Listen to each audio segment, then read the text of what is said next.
दोस्तों, आज आपको यह वीडियो में क्रोध क्या है और आप इसे कैसे ख़त्म कर सकते हैं इसके बारे में जानेंगे। तो चलिए वीडियो शुरू करते हैं। एक बार गौतम बुद्ध अपने शिष्यों के साथ बैठकर उन्हें कुछ समझा रहे थे। बुद्ध के सभी शिष्य बुद्ध को बड़े ध्यान से सुन रहे थे। बुद्ध और उनके सभी भिक्षु यह देखते हैं कि उनकी तरफ एक आदमी बड़ी तेज़ी से आ रहा है और वह आदमी बहुत क्रोध में है और वह कुछ बड़बड़ाता आ रहा है। उस व्यक्ति को देख गौतम बुद्ध के कुछ शिष्य समझ जाते हैं कि यह व्यक्ति कुछ गलत करने के उद्देश्य से गौतम बुद्ध के पास आ रहा है। इसलिए गौतम बुद्ध के दो शिष्य दौड़कर उस आदमी के पास चले जाते हैं और उसे रोक लेते हैं और उस व्यक्ति से पूछते हैं कि तुम कौन हो और तुम्हें किससे मिलना है। वह व्यक्ति गौतम बुद्ध के शिष्यों से कहता है कि मेरे मार्ग से हट जाओ, आज मैं इस बुद्ध को सबक सिखाकर ही रहूँगा। उस व्यक्ति की बात सुन गौतम बुद्ध के शिष्य उस व्यक्ति को शांत करने की कोशिश करते हैं, पर वह व्यक्ति शांत नहीं होता है। बुद्ध उस व्यक्ति को देखते हैं और मुस्कुराते हैं और अपने शिष्यों से कहते हैं कि मेरे प्रिय भिक्षुओं, उसे आने दो मेरे पास, वह मुझसे कुछ कहना चाहता है। बुद्ध की आज्ञा का पालन करते हुए बुद्ध के भिक्षु उस व्यक्ति के मार्ग से हटते हैं और वह व्यक्ति बुद्ध के पास आकर खड़ा हो जाता है। जैसे ही व्यक्ति बुद्ध के पास पहुंचता है, वह बुद्ध को गालियाँ देना शुरू कर देता है। बुद्ध उस व्यक्ति की गालियाँ सुनते रहते हैं, परंतु उसे कोई भी उत्तर नहीं देते। बहुत देर तक बुद्ध को गालियाँ देने के बाद वह व्यक्ति अपने मन में सोचता है कि मेरी गालियों का तो बुद्ध पर कोई असर ही नहीं हो रहा है। इसलिए उस व्यक्ति का क्रोध और भी ज़्यादा बढ़ जाता है और वह व्यक्ति बुद्ध के ऊपर थूक देता है। उसके बाद बुद्ध एक कपड़ा उठा लेते हैं और उस थूक को पोंछ देते हैं। यह देखकर गौतम बुद्ध के सभी भिक्षु क्रोध से भर जाते हैं, पर बिना बुद्ध की आज्ञा से कोई भी भिक्षुक अपना क्रोध प्रकट नहीं करता। वह व्यक्ति दोबारा से बुद्ध के ऊपर थूकता है और बुद्ध दोबारा से एक कपड़ा उठाते हैं और उस थूक को साफ कर देते हैं और मुस्कुराकर इस व्यक्ति से कहते हैं, मित्र, तुम कुछ और कहना चाहते हो। जैसे ही वह व्यक्ति बुद्ध का यह प्रश्न सुनता है, वह व्यक्ति भीतर तक हिल जाता है और वह व्यक्ति बुद्ध को कोई भी उत्तर नहीं दे पाता है और तुरंत वहाँ से चला जाता है।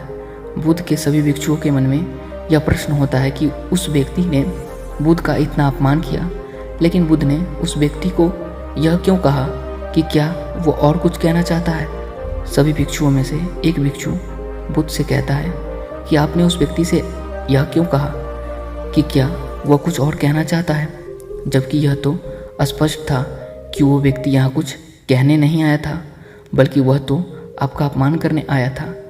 क्या आप उसके द्वारा किए गए अपमान को नहीं देख पाए। बुद्ध मुस्कुराते हैं और अपने सभी भिक्षुओं से कहते हैं कि मेरे प्रिय भिक्षुओं, अपमान और सम्मान उसे नज़र आता है जो इन दोनों से चिपके हुए होते हैं। मैं इन दोनों से भी ऊपर उठ चुका हूँ। ना तो मुझे कोई परेशान कर सकता है और ना ही सम्मान मुझे केवल प्रसन्न कर सकता है। वह व्यक्ति बुद्ध का अपमान करके अपने घर तो चला जाता है, लेकिन पूरी रात सो नहीं पाता। उसके मन में सिर्फ यही प्रश्न घूमता रहता है कि मैंने बुद्ध का अपमान किया, उन्हें गालियाँ भी दी, फिर भी उन्होंने मुझसे ये क्यों पूछा कि क्या मैं कुछ और कहना चाहता हूँ, जबकि मैं वहाँ कुछ कहने नहीं बल्कि उनका अपमान करने गया हुआ था। अगले दिन वह व्यक्ति सुबह सुबह जल्दी उठकर बुद्ध के पास चला जाता है और उनके चरणों में लौट जाता है। बुद्ध के सभी शिष्य उसको देखकर आश्चर्यचकित होते हैं कि जो व्यक्ति कल बुद्ध का अपमान करके गया हुआ था, आज वह रो रहा है और बुद्ध के चरणों में पड़ा हुआ है। बुद्ध उस व्यक्ति को उठाते हैं और उस व्यक्ति से कहते हैं कि मित्र, क्या तुम और कहना चाहते हो। इतने में ही बुद्ध का एक भिक्षुक बुद्ध को टोकता है और उनसे पूछता है कि बुद्ध, जब कल यह व्यक्ति आपका अपमान कर रहा था, तब भी आपने यही बात कही थी कि क्या तुम्हें कुछ और कहना है, और आज यह व्यक्ति आपके चरणों में पड़ा रो रहा है, आप तब भी यही बात कह रहे हैं। इसका क्या अर्थ है। बुद्ध, कृपया कर समझाइए हमें। बुद्ध कहते हैं कि बात को कहने के लिए शब्द असमर्थ है। कल भी यह व्यक्ति मुझसे कुछ कहना चाहता था, पर शब्द असमर्थ थे, इसीलिए क्रोध में आकर उसने मुझ पर थूक कर इसने वो बात मुझसे कहने का प्रयास किया, और आज भी शब्द असमर्थ है। इस वजह से इसके आंसू इस शब्द को बयां कर रहे हैं जो यह कहना चाहता है।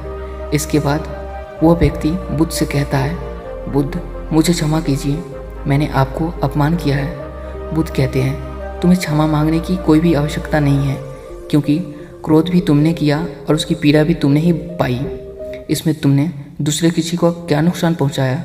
बुद्ध अपने सभी भिक्षुओं और उस व्यक्ति से कहते हैं कि क्रोध जलते हुए अंगारे की तरह है, जिसे हम अपने हाथ में पकड़ते हैं किसी और पर फेंकने के लिए, और सर्वप्रथम उस अंगारे से हमारा ही हाथ जलता है। दोस्तों, आपको यह गौतम बुद्ध की कहानी से कुछ सीखने को मिला हो तो नीचे कमेंट में कमेंट ज़रूर करें, और आपको यह वीडियो अच्छी लगी हो तो वीडियो को लाइक और चैनल को सब्सक्राइब ज़रूर करें, ताकि मैं ऐसे ही वीडियो लाऊं और आप सभी को इंस्पायर करता रहूं।